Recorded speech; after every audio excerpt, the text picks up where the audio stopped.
अस्सलामु अलैकुम वरहमतुल्लाहि वबरकातुह। आप लोग चंद मिनट मुझे गवारा कर लें, मैं शायद आपके फ़ायदे की कुछ बातें अपने बड़ों की तरफ से आपको पहुँचाऊँ।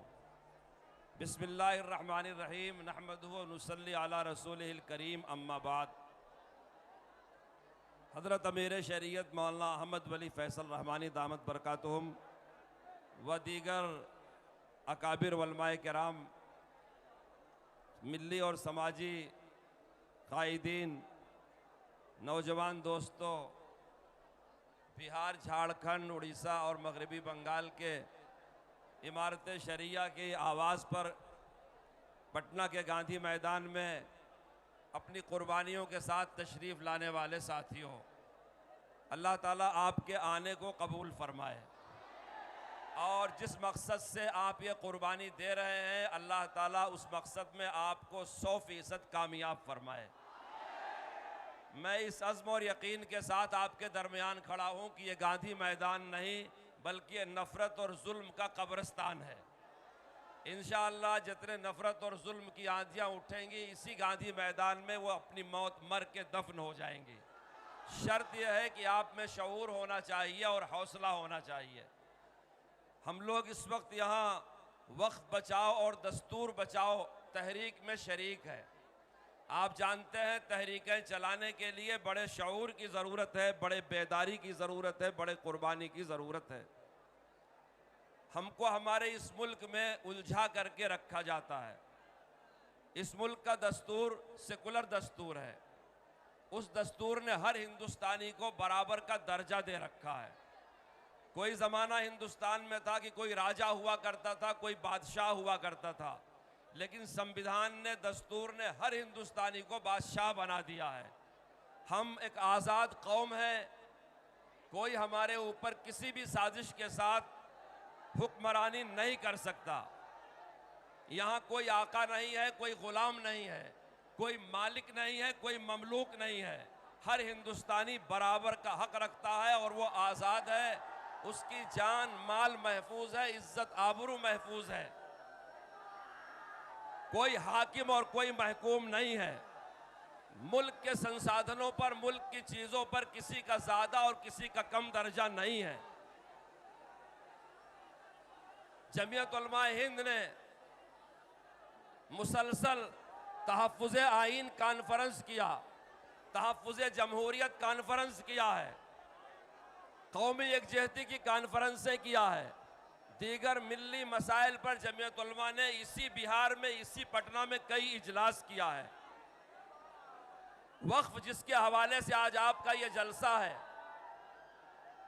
जब वक्फ के बारे में ये काला कानून बनाया गया और अभी वो दोनों ऐवानों में पेश नहीं हुआ था और वो कानून नहीं बना था बल्कि कानून साजी के मराहिल से गुजर रहा था, तो हज़रत सदर मोहतरम अमीरुल हिंद मौलाना सैयद अरशद मदनी दामत बरकातुहुम ने इंदिरा गांधी इंडोर स्टेडियम में 3 नवंबर 2024 को एक बेमिसाली और तारीख साज इजलास बुलाया और इसकी पुरजोर मुखालफत किया। उस इजलास में हजरत ने, आप मेरी बात को गौर से सुने, उस इजलास में हजरत ने जमीयत उलमा बिहार के जिम्मेदारों के जरिए से आपके चीफ मिनिस्टर साहब को भी मदऊ किया था, मगर इनकी बदकिस्मती ये वहाँ पहुँच नहीं सके। जिन 2 बैसाखियों पर फिरका परस्तों की हुकूमत चल रही है, हजरत ने आंध्र प्रदेश के चीफ मिनिस्टर को भी दावत दिया था। वो खुद नहीं आए लेकिन अपनी पार्टी के नायब सदर को भेजा। उन्होंने 3 नवंबर के इंदिरा गांधी इंडोर स्टेडियम में ऐलान किया कि हमारे सीएम और हमारी पार्टी इस वक्फ कानून को मंजूर नहीं होने देंगे। लेकिन दुनिया ने देखा बाद में क्या हुआ। हजरत ने 3 नवंबर के बाद 24 नवंबर को इसी पटना में बापू सभागार स्टेडियम में अपना एक तारीखी इजलास जमीयत उलमा बिहार के तहत बुलाया। हजरत सदर मोहतरम ने शिरकत किया। यहाँ भी बहुत सारे लोगों ने इस बात का तयक्कुन दिलाया, कहा कि ये काला कानून वो सेकुलर लोग जो फिरका परस्तों के सपोर्ट और सहयोग में हैं, जिनकी बैसाखियों पर ये फिरका परस्त सरकारें चल रही हैं, वो इसको मंजूर नहीं होने देंगे। हजरत ने फिर 15 दिसंबर 2024 को सूबे आंध्र प्रदेश की तारीखी शहर कड़पा के आज़ाद नगर मैदान में बहुत तारीखी इजलास किया और अपनी बात वहां रखी और हिंदुस्तानी मुसलमान और हिंदुस्तानी सेकुलर अवाम क्या चाहते हैं वहां की सरकार को अच्छी तरह वाजे कर दिया। जब भी लोगों ने ये कहा था कि ये सेकुलर सरकारें हैं, ये कभी दबाव में नहीं आएंगी, मगर आज के इस इजलास में मैं आपको कहता हूं, मुझे अफसोस है इन दोनों बाबुओं पर जिनको आप और हम सेकुलर समझते हैं, हालांकि ये जबरदस्त फिरका परस्ती के दबाव में हैं। होना ये चाहिए था, अगर किसी मसले से इन्होंने सपोर्ट किया था तो ये डरा करके अपनी बात कह सकते, मगर मुझे अफसोस है ऐसे सेकुलर लोग जिनको इस मुल्क की रियासतों में अरसे दराज तक चीफ मिनिस्टर रहने के तजर्बात हैं, जिनको लोग सोशल समझते हैं, खिदमत गुजार समझते हैं, सेकुलर समझते हैं, जिनसे इंसाफ की उम्मीदें रखते हैं, वो फिरका परस्तों के दबाव में आ गए और उन्होंने इस कानून को मंजूर होने में पूरा सपोर्ट दिया। जब सदर जमहूरिया के दस्तखत हो गए तो हजरत सदर मोहतरम ने सुप्रीम कोर्ट में इस कानून को चैलेंज किया, क्योंकि इन मराहिल से गुजरने के बाद वही एक रास्ता हमारे पास बाकी रह जाता है कि हम अपने मुल्क की सबसे बड़ी अदालत से रुजू हों और उससे इंसाफ की गुहार लगाएं। और बहुत सारे लोगों ने रिट पिटीशन दाखिल किया, लेकिन मेरे दोस्तों, जिन 5 लोगों को सुप्रीम कोर्ट के सीजीआई के सामने अपनी बात कहने का मौका दिया गया, उनमें जमीयत उलमा के वकील कपिल सिबाल नंबर अव्वल पे थे। जमीयत उलमा हिंद के वकील ने और दीगर वकला ने जवाब और जवाबुल जवाब के तौर पर अपनी बात पेश किया। फैसला जज साहिबान मोहतरम ने महफूज कर लिया है। हमको यकीन है कि जब भी फैसला आएगा तो इंसाफ और अदल का फैसला होगा।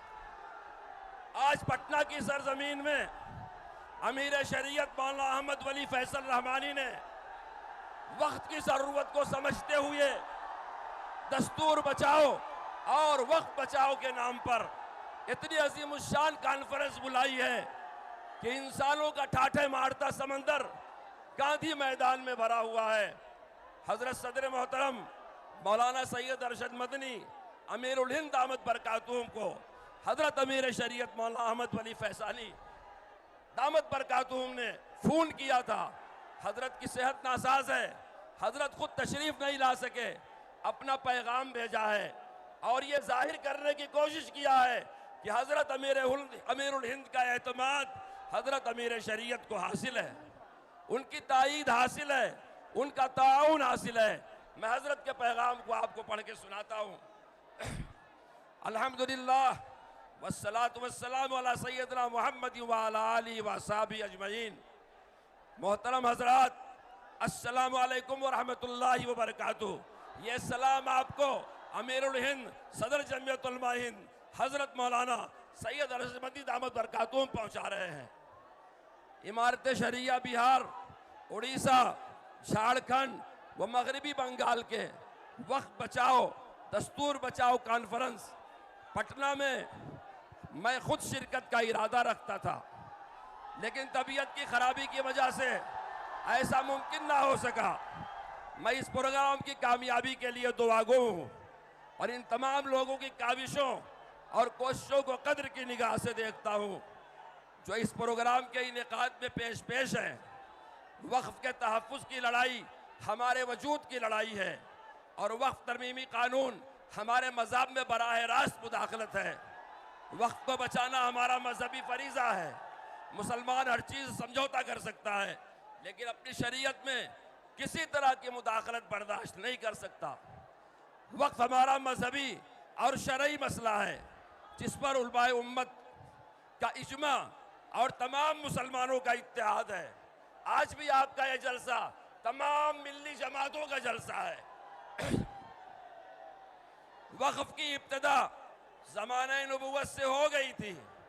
खुद आप सल्लल्लाहु अलैहि वसल्लम ने भी वक्फ किया और दूसरे लोगों ने भी वक्फ किया। आप सल्लल्लाहु अलैहि वसल्लम ने वक्फ ही की ज़मीन पर सबसे पहली मस्जिद कुबा बनाई और मदीने मुनव्वरा में भी वक्फ की ज़मीन पर मस्जिद नबवी बनाई गई। वक्फ का मसला हमारा दस्तूरी हक है। मौजूदा हुकूमत नए वक्फ तरमीमी कानून के जरिए मुसलमानों से वह हुकूक छीन लेना चाहती है जो उसे मुल्क के आईन ने दिए हैं। मौजूदा वक्फ कानून आईन में दिए गए बुनियादी हुकूक की खिलाफ वर्जी और मजहबी उमूर में सरी मुदाखलत है और यह मुल्क की एकजहती और सालमियत के लिए इंतहाई नुकसानदेह है। हमने इस तरह के जुल्म और नाइंसाफ़ी के खिलाफ पहले भी लड़ाई लड़ी है और आइंदा भी लड़ेंगे। वक्फ इस्लामी शरीयत का बुनियादी हिस्सा है, इसलिए इसमें कोई ऐसी तरमीम काबिल कबूल नहीं हो सकती जो इसके मजहबी किरदार और शरई बुनियाद को मुतासिर करे। मुसलमान ही क्या, किसी भी मजहब का मानने वाला अपने मजहबी उमूर में किसी तरह की मुदाखलत बर्दाश्त नहीं कर सकता। परेशानी की बात यह है कि हिंदुस्तान के अंदर लाखों औकाफ हैं, लेकिन मौजूदा हुकूमत इस कानून को लाकर इन औकाफ को हड़प करना चाहती है और मुसलमानों की आंख में धूल झोंक कर कह रही है कि यह कानून औकाफ की हिफाजत के लिए लाया गया है। जमीयत उलमा हिंद कानूनी लड़ाई के साथ साथ मुसलमानों, दूसरी अक़लियतों और इंसाफ पसंद लोगों के साथ तमाम जमहूरी व दस्तूरी ज़राए का भी इस्तेमाल कर रही है। इस लड़ाई में तमाम अपोजिशन पार्टियां, मुल्क की तमाम मिली तंजीमें, इदारे और लोग मुत्तहिद हैं। हमें खुदा की ज़ात पर मुकम्मल यकीन है कि अगर हमने मिलकर लड़ाई लड़ी तो कामयाबी हमारा मुकद्दर होगी। अगर हम इत्तेहाद और इज्तिमाइयत के साथ आगे बढ़ते हैं तो फ़िरका परस्त ताकत और हुकूमत नज़रअंदाज नहीं कर सकती। ये हमारे इम्तिहान की सख्त घड़ी है। वक्त हमेशा एक जैसा नहीं रहता, कौमों पर आजमाइश की घड़ियाँ आती रहती हैं। मुसलमान दुनिया के अंदर फना होने के लिए नहीं आया है।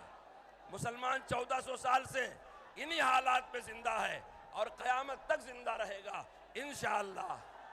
हमारा मानना है अगर आईन को बचाना है तो इस नए कानून को कुल्ली तौर पर ख़त्म करना होगा, क्योंकि हमारी नज़र में आईन जमहूरियत का वो बुनियादी पत्थर है कि अगर उसे उसकी जगह से हिला दिया गया तो जमहूरियत की मजबूत इमारत खड़ी ना रह सकेगी। इसलिए हम कहते हैं कि आईन बचेगा तो ही मुल्क बचेगा। याद रखिए, हमारी कामयाबी इस बात में मुज़मर है कि हमारी पूरी तहरीक पुरअमन और कानून के दायरे में रहे। हमारे प्रोग्रामों में इंसाफ पसंद बिरादरान वतन की भी एक बड़ी तादाद मौजूद रहे और आज अल्हम्दुलिल्लाह यहाँ है।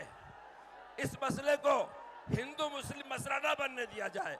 हमारी ये लड़ाई फ़िरका परस्ती और सेकुलरिज्म के दरमियान है। वक्त को लेके अरसे से यह मनफी प्रोपेगेंडा किया जा रहा है कि इसका मकसद सिर्फ और सिर्फ यह है कि मुसलमानों की अक्सरियत को वक्फ की आड़ में, मुल्क की अक्सरियत को वक्फ की आड़ में मुसलमानों के खिलाफ सरबंद कर दिया जाए। चुनांचा अक्सरियत को ये बावर कराने की साजिश भी हो रही है कि वक्फ के नाम पर मुसलमानों ने सरकारी ज़मीनों पर कब्जा कर रखा है, जो सरासर गलत इल्ज़ाम है। हकीकत यह है कि हकीकत इसके खिलाफ है। हुकूमत ने खुद औकाफ की ज़मीनों पर कब्जा कर रखा है। हमारी पूरी कोशिश होनी चाहिए कि अक्सरियत के जहनों में वक्फ के मुतालिक जो गलत बातें भरी जा रही हैं उनको कबा हक़्क़ुहु दूर करें। जमीयत उलमा अपने आईनी हुकूक का इस्तेमाल करते हुए वक्त तरमीमी कानून के खिलाफ अदालत में गई। इस मामला पर सुप्रीम कोर्ट ने जिस तवज्जो और संजीदगी का इजहार किया, इससे साफ इशारा मिला कि अदालत महसूस करती है कि यह हसास मामला है और वक्फ तरमीमी कानून एक गैर आईनी इक़दाम है। मुख्तलिफ समाअतों के दौरान जमीयत उलमा हिंद के सीनियर वकील एडवोकेट कपिल सिबाल ने मुदल्लल बहस किया। इनकी जो आखिरी बहस थी वह बहुत पुरअसर थी। अदालत ने फरीक़ैन के दलाइल और बहस सुनने के बाद फैसला महफूज कर लिया है। उम्मीद है कि फैसला इंशाअल्लाह आइन की बालादस्ती को बरकरार रखेगा और हमारा मजहबी दस्तूरी हक हमको मिलेगा। अफसोस की बात यह है कि मुल्क को वैसी हालत में पहुंचा दिया गया है कि इंसाफ की तलाश भी अब मजहबी चश्मा लगाकर देखा जा रहा है। हजरत सदर मोहतरम मौलाना अशरफ अली तहरीर फरमाते हैं, मैं दुआ गो हूँ अल्लाह इमारत शरिया बिहार, उड़ीसा, झारखंड, मगरबी बंगाल के इस प्रोग्राम को कबूल फरमाए और मुसलमानों के औकाफ की हिफाजत फरमाए। निज़ हमारे मुल्क को उख़्वत और हमदर्दी और प्यार मोहब्बत के साथ सरसब्ज़ व शादाब रखे, शुर्र व फितन से मामून फरमाए। आमीन। वस्सलाम। अरशद मदनी, सदर जमियत उलमा ए हिंद।